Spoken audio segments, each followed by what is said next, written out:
Hello students, कैसे हैं आप? जैसा कि आप सब जानते हैं, BSEB Bihar secondary education board class 12th का एग्ज़ाम 1 फरवरी से होने वाला है, जिसमें आपकी इंग्लिश का पेपर कब है? 6 फरवरी को। पेपर का पैटर्न तो आप सबको पता होगा। 50% क्वेश्चन सब्जेक्टिव होते हैं, 50% क्वेश्चंस ऑब्जेक्टिव होते हैं। ऑब्जेक्टिव में क्या पैटर्न होता है कि 100 क्वेश्चंस आते हैं, जिसमें से आपको करने हैं 50, एक-एक मार्क्स के होते हैं सब, तो आपको 50 मार्क्स मिल जाएंगे। ठीक है। मैं एक सीरीज़ लेकर के आने वाली हूँ वीडियोस की, जिसमें मैं हर एक सब्जेक्ट के हर एक चैप्टर के ऊपर ऑब्जेक्टिव क्वेश्चंस बनाने वाली हूँ। ठीक है। ऑब्जेक्टिव क्वेश्चंस के वीडियो बनाने वाली हूँ। अगर आप मेरी इस सीरीज़ को पूरा फॉलो करते हैं, तो ये जो आपके 100 क्वेश्चंस आने वाले हैं ना एग्जाम में, इसमें से आप 50 क्वेश्चंस बिल्कुल सही टिक लगाएंगे और ये 50 मार्क्स आपके कहीं नहीं जाएंगे। And the rest is up to you. ये जो 50 नंबर है, इसमें से अगर आप 15 या 20 नंबर इतने का भी लिख कर आते हैं ना, तो 65 से 70 नंबर आपके एक पेपर में आने वाले हैं। 65% काफ़ी है, आपके फर्स्ट डिवीज़न मार्क्स आएँगे और आपको किसी भी अच्छी यूनिवर्सिटी में एडमिशन भी मिल जाएगी। ठीक है? तो चलिए हम वीडियो को शुरू करते हैं। आज इस सीरीज़ का पहला वीडियो है, जो कि इंग्लिश के चैप्टर 1 के ऊपर है। ठीक है? चैप्टर क्या है? Indian civilisation and culture. पहला क्वेश्चन देखते हैं, who wrote Indian civilisation and culture? किसने लिखा इंडियन सिविलाइजेशन एंड कल्चर? जो चैप्टर है, उसके राइटर कौन है? एच.ई. बेट्स? नहीं। जवाहरलाल नेहरू भी नहीं। ज़ाकिर हुसैन भी नहीं। करेक्ट ऑप्शन क्या है? महात्मा गांधी। ठीक है? Option number D.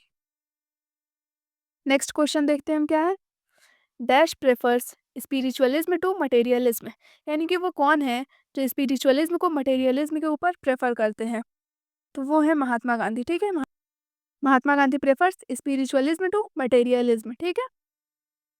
Question number 3 क्या है? Who used truth and non violence as the chief weapons against the British rule? मतलब कि ये जो ट्रुथ है, यानी कि सत्य, और नॉन वायलेंस अहिंसा, इसे चीफ वेपन्स की तरह ब्रिटिश के अगेंस्ट किसने यूज किया था? ठीक है। तो जब पता है आपको, जहाँ भी अहिंसा की बात आएगी, कौन है? महात्मा गांधी अहिंसावादी थे। उन्होंने ट्रुथ और नॉन वायलेंस को चीफ वेपन्स की तरह यूज किया। ठीक है। नेक्स्ट क्वेश्चन देखते हैं। Who dominated Indian politics from 1915 to 1948? 1915 से 1948 तक इंडियन पॉलिटिक्स को किसने डोमिनेट किया? 1958 में क्या हुआ था? गांधी जी इंडिया आए थे बाहर से पढ़ाई करके। और 1948 में क्या हुआ था? गांधी जी की डेथ हुई थी। ठीक है। तो इस बीच जिन्होंने पॉलिटिक्स को डोमिनेट किया, इंडियन पॉलिटिक्स को, वो कौन है? वो है महात्मा गांधी। ठीक है। Mahatma Gandhi dominated Indian politics from 1915 to 1948। मैं क्वेश्चंस को बार बार इसलिए रिपीट कर रही हूँ कि जब आप क्वेश्चंस को देखते हैं और बार बार सुनते हैं ना, तो वो जल्दी याद होता है। ठीक है। Simple living and high thinking is the base of. Simple living क्या? साधारण जीवन। एंड हाई थिंकिंग मतलब ऊंची सोच। किसका बेस है? ईरानियन सिविलाइजेशन नहीं, हमारे इंडियन सिविलाइजेशन का बेस है। क्या बेस है? सिंपल लिविंग और हाई थिंकिंग। विलेज में रहेंगे हम, होम रूल एंजॉय करेंगे, और क्या करेंगे? एग्रीकल्चर करेंगे। ठीक है।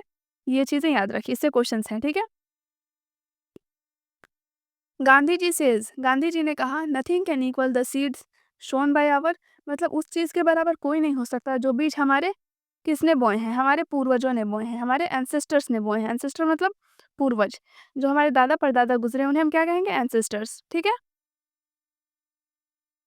Question number 7, the more we indulge in our passions the more unbridled they become is taken from. मतलब ये जो सेंटेंस है ना, यहाँ से यहाँ तक, the more we indulge in our passions the more unbridled they become, कहाँ से लिया गया है? आई हैव अ ड्रीम से नहीं लिया गया है, इंडिया थ्रू ट्रैवलर्स आई से भी नहीं लिया गया है, द आर्टिस्ट से भी नहीं, ये लिया गया है इंडियन सिविलाइजेशन एंड कल्चर से। The more we indulge in our passions the more unbridled they become, Indian civilisation and culture. The common people lived independently and enjoyed. फिर से वही क्वेश्चन आया, जो कॉमन पीपल थे वो इंडिपेंडेंट रहते थे और क्या एंजॉय किया उन्होंने? अभी ऊपर बताया गया, ब्रिटिश रूल एंजॉय किया क्या? हाँ, ये तो किसी ने एंजॉय नहीं किया था। क्या एंजॉय किया कॉमन पीपल ने? होम रूल एंजॉय किया। जो पुराने लोग थे, हमारे एंसेस्टर्स थे, इंडिपेंडेंट रहते थे, अपना होम रूल एंजॉय करते थे, एग्रीकल्चर करते थे, और क्या करते थे? और विलेजेस में रहते थे। ठीक है।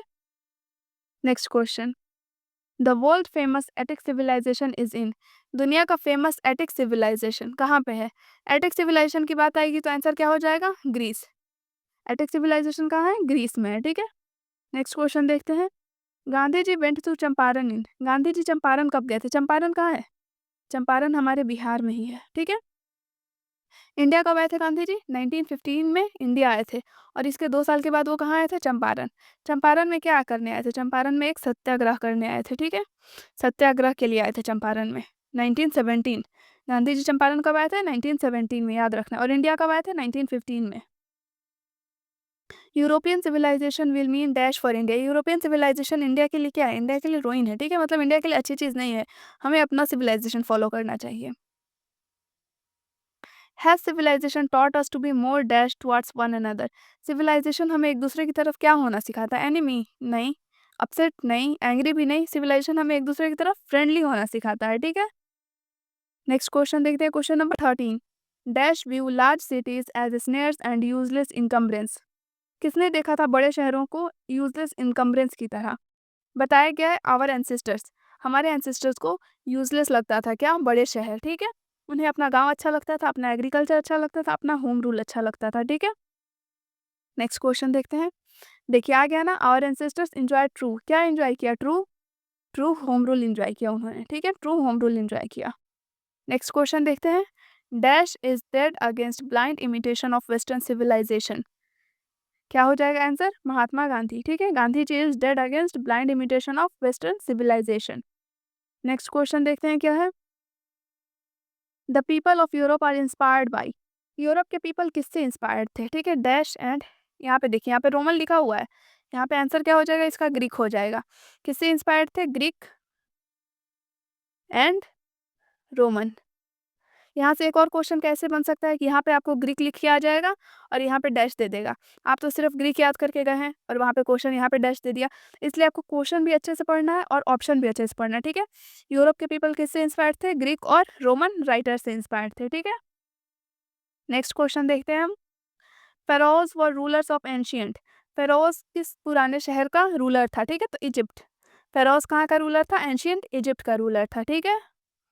नेक्स्ट क्वेश्चन क्या है? Civilization is the state of development of. अभी देखिए कितना ईजी है। सिविलाइजेशन किसका डेवलपमेंट होता है? सिविलाइजेशन से बर्ड का नहीं, एनिमल का नहीं, नॉन लिविंग का नहीं, सिविलाइजेशन से हमारा डेवलपमेंट होता है, पीपल का, ठीक है? नेक्स्ट क्वेश्चन क्या है?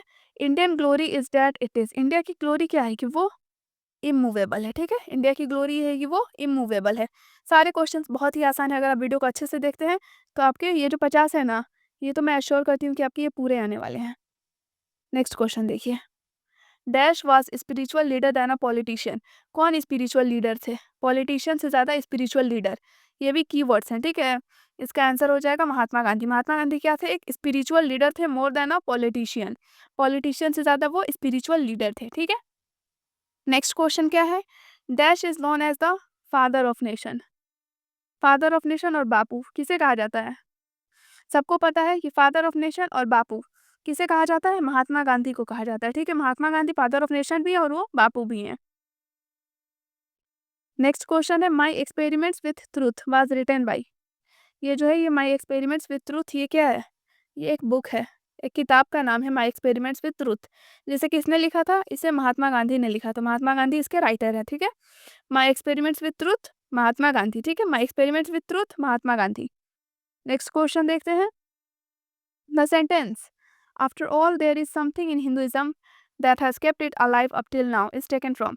यानी कि ये जो सेंटेंस है ना, आफ्टर ऑल से लेकर अप टिल नाउ तक, after all there is something in Hinduism that has kept it alive up till now, कहाँ से लिया गया है? ये लिया गया है हमारे chapter Indian civilisation and culture से, ठीक है? आंसर क्या होगा? Indian civilisation and culture. Next question क्या है? The invention of dash is the turning point of our development. किस चीज़ का इन्वेंशन, किस चीज़ की खोज हमारे डेवलपमेंट पे एक टर्निंग पॉइंट थी? वो है फायर। आप समझिए जब फायर का इन्वेंशन नहीं हुआ होगा तब लोग खाना भी जो खाते होंगे वो सब कच्चा खाते हैं, बट फायर के इन्वेंशन के बाद काफ़ी कुछ चेंज हो गया, ठीक है? वो एक टर्निंग पॉइंट था हमारे डेवलपमेंट में। क्वेश्चन नंबर 25 क्या है? In no part of the world and under no civilization have all men attain perfection is taken from. ये जो सेंटेंस है ना, in no part of the world and under no civilize, देखिए यहाँ पे civilisation आ गया ना, कहाँ से हो गया? इंडियन सिविलाइजेशन एंड कल्चर से, ठीक है? नेक्स्ट क्वेश्चन देखते हैं क्या है। महात्मा गांधी वाज मोर अ, क्या बताया गया? महात्मा गांधी क्या है? एक स्पिरिचुअल लीडर है, more than a politician. Politician से ज़्यादा क्या है? स्पिरिचुअल लीडर है। ऊपर बताया गया, फिर से वही क्वेश्चन आया है दूसरे तरीके से, ठीक है? इसलिए कह रही हूँ क्वेश्चन भी आपको अच्छे से पढ़ना है और इसका आंसर भी अच्छे से पढ़ना है। नेक्स्ट क्वेश्चन क्या है? ही used chief weapons. Chief weapons पहले ही बताया गया, चीफ वेपन्स क्या थे उनके? ट्रुथ एंड नॉन वायलेंस, यानी कि सत्य और अहिंसा किसके चीफ वेपन्स थे? महात्मा गांधी के। ठीक है, ही यहाँ पर किसकी बात की जा रही है? महात्मा गांधी की बात की जा रही है। नेक्स्ट क्वेश्चन क्या है? He wrote difficult articles from, उन्होंने डिफिकल्ट आर्टिकल्स लिखे, कहाँ से लिखे? द हिंदू नहीं, द ब्लिट्स ये भी नहीं है, द टाइम्स ऑफ इंडिया ये भी नहीं है, द यंग इंडिया न्यूज़पेपर था उस टाइम पे, उसमें उन्होंने डिफिकल्ट आर्टिकल्स लिखे। ठीक है, question number 29, civilization points out to a man, क्या पॉइंट आउट करता है सिविलाइजेशन एक मैन को? The path of duty. ठीक है, द पाथ ऑफ ड्यूटी। ठीक है, यहाँ पर हो जाएगा the path of duty. Question number 13, to observe morality is to attain mastery over. ठीक है, to observe morality is to attain mastery over, क्या हो जाएगा answer? Minds and passions. Answer क्या है? Minds and passions. The mind is restless bird which always remain, मन क्या है? एक चंचल चिड़िया की तरह है जो हमेशा क्या रहती है? अनसेटिस्फाइड रहती है। आपको कितना मिल जाए कितना मिल जाए, आप अभी भी अनसेटिस्फाइड रहोगे, चाहोगे और मिले और मिले, अरे ये इससे अच्छा हो जाता। ठीक है, सेटिस्फैक्शन मिलेगी नहीं, इसलिए कहेंगे अनसेटिस्फाइड। ठीक है, हैप्पीनेस इज लार्जली, हैप्पीनेस क्या है? एक मेंटल कंडीशन है। अगर आप सोच रहे हो आज सब अच्छा हुआ तो आज आप खुश हो, अगर आप अपने दिमाग से ही सोचोगे आज सब बुरा हुआ, मेरी तो किस्मत ही खराब है, तो वो भी आप अपने दिमाग से ही सोच रहे हो। तो हैप्पीनेस क्या है? एक मेंटल कंडीशन है। Next question, question number 33, our ancestor dissuaded us from, हमारे एंसेस्टर्स ने हमें मना किया था, किस चीज़ से मना किया था? लग्जरीज एंड प्लेजर्स की, इसकी आदत नहीं लगनी चाहिए। ठीक है, लग्जरीज और प्लेजर्स की आदत नहीं लगनी चाहिए, हमें गाँव में रहना चाहिए, अपना खुद से एग्रीकल्चर करना चाहिए, खुद खाना चाहिए, लग्जरीज की आदत नहीं लगानी चाहिए। Question number 34, people in ancient days was satisfied, जो पुराने दिनों में लोग किस चीज़ से सेटिस्फाइड हो जाते थे? आजकल तो कोई किसी चीज़ से सेटिस्फाइड नहीं हो रहा है, लेकिन पुराने दिनों में लोग अपने विलेज से सेटिस्फाइड हो जाते थे। टाउन नहीं चाहिए था उन्हें, बड़े शहर कुछ नहीं चाहिए थे, वो सिर्फ अपने गाँव चाहिए थे और उनका एग्रीकल्चर चाहिए था, और उनको क्या चाहिए था? होम रूल अपना। ठीक है, नेक्स्ट क्वेश्चन क्या है? Our forefathers saw that kings and their swords were, हमारे पूर्वजों ने क्या देखा? जो राजा और उनके तलवार है वो क्या है? स्वॉर्ड्स ऑफ एथिक्स है। ठीक है, swords of ethics. In ancient days the common people followed, पुराने दिनों में एंशियंट डेज में कॉमन पीपल ने क्या फॉलो किया था?